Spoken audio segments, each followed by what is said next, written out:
Bismillahirrahmanirrahim. Assalamualaikum warahmatullahi wabarakatuh. Saya Nabiha binti Razak, nombor matrik 048117. Pada hari ini saya akan membincangkan satu tajuk dalam subjek kerajaan tempatan, iaitu tentang cabaran masa hadapan kerajaan tempatan di Malaysia.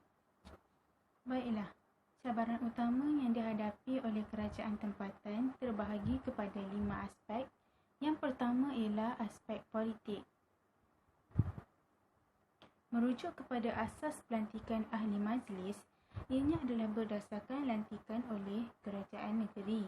Akan tetapi kini kebanyakan kerajaan negeri lebih gemar melantik ahli majlis daripada anggota parti mereka.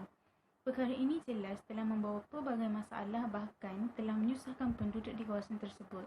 Pelantikan ahli majlis memangnya menjadi tanggungjawab kerajaan negeri, tetapi yang menjadi persoalannya apabila kerajaan negeri cenderung melantik mereka yang mewakili parti masing-masing.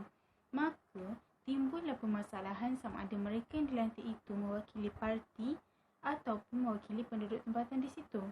Antara kes yang jelas memperlihatkan campur tangan politik dalam pelantikan ahli majlis ialah kes pelantikan 2 orang calon ahli majlis Perbandaran Ampang Jaya yang dipertikai kerana seorang daripada mereka dibuktikan mempunyai rekod jenayah dan sumber polis telah mengesahkan bahawa calon tersebut sememangnya mempunyai rekod jenayah dalam kes samun berdasarkan semakan kad pengenalan oleh PDRM. Dibuktikan juga bahawa calon ini pernah dibuang daerah pada tahun 2003, manakala seorang lagi calon yang akan dilantik juga pernah terbabit dalam kongsi gelap. Sistem pelantikan ahli majlis perlu dirombak dan dibaiki sistem pelantikannya agar lebih telus dan cekap selaras dengan kehendak masyarakat setempat. Baiklah, cabaran yang kedua ialah dari aspek ekonomi. Keadaan dunia yang mula menghadapi krisis ekonomi yang kian menguncuk telah dirasai oleh Malaysia. Pembuangan pekerjaan yang saban hari kian meningkat, ditambah banyak kilang-kilang telah mula memperlahankan operasi. Hal-hal ini sebenarnya memberi kesan kepada PBT. PBT mempunyai peranan dan tanggungjawab yang agak berat dalam menghadapi krisis ekonomi, kerana kemungkinan ramai penduduk setempat di sesuatu PBT tidak mempunyai pekerjaan, dan inilah masanya untuk PBT mempelbagaikan cabang ekonomi di kawasan itu. Kini, media sering mengeluarkan berita tentang kepincangan PBT dalam menguruskan sesebuah kawasan, dan isu yang sering dimainkan adalah kegagalan PBT menguruskan sisa buangan sampah sarap seperti kelewatan pungutan sampah dan kadang-kadang tidak memungut langsung timbunan sampah, sedangkan penduduk terpaksa membayar cukai pintu.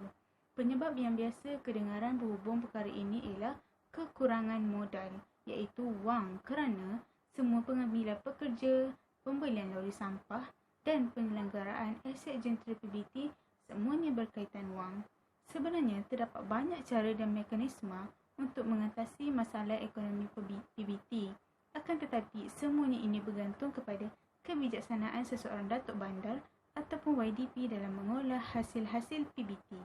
Baiklah, cabaran yang ketiga ialah dari aspek pengurusan alam sekitar. Dalam aspek pengurusan alam sekitar, PBT bertanggungjawab dalam pemeliharaan, penjagaan dan penguatkuasaan undang-undang alam sekitar di kawasan masing-masing. Antara isu dan cabaran penjagaan alam sekitar adalah masalah pencemaran, iaitu pencemaran air, udara dan juga bunyi. Selain itu, masalah yang lain adalah pelupusan bahan buangan, banjir kilat dan tanah runtuh. Ini semua merupakan cabaran utama kepada PBT dalam mencari jalan penyelesaian isu ini. Baiklah, aspek yang keempat pula ialah aspek teknologi. Penggunaan teknologi yang sistematik dan berkesan dapat mempercepatkan segala urusan dan peranan serta fungsi kerajaan, terutama PBT itu sendiri. Masih terdapat PBT yang tidak mengamalkan sepenuhnya amalan penggunaan ICT dalam penguatkuasaan dan menjalankan tugas, yang menyebabkan berlakunya masalah ketidakcekapan dalam pentadbiran. seterusnya menyebabkan rungutan dan aduan daripada masyarakat di kawasan PBT. Teknologi ICT inilah yang harus terdapat dalam setiap PBT di seluruh negeri supaya segala bentuk penggunaan teknologi baru dapat diamalkan oleh PBT tempatan dan seterusnya melicinkan urusan pentadbiran.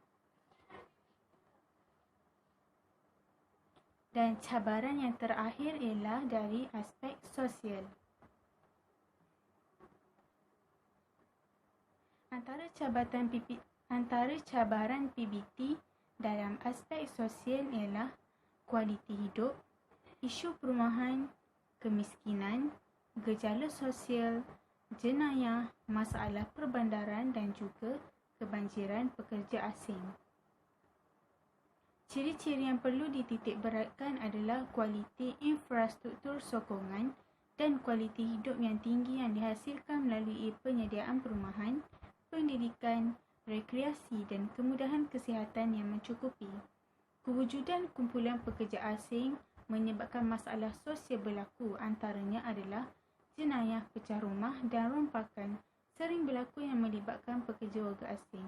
Justru itu, dalam menangani gejala sosial dan jenayah seperti kebanjiran warga negara asing ini, Putu Rayau, peminta sedekah, mak rempit, pelacuran dan penagihan dadah, PBT yang bertanggungjawab haruslah memantau keadaan tersebut serta bekerjasama dengan pihak polis dan pihak berkuasa yang lain di kawasan tersebut.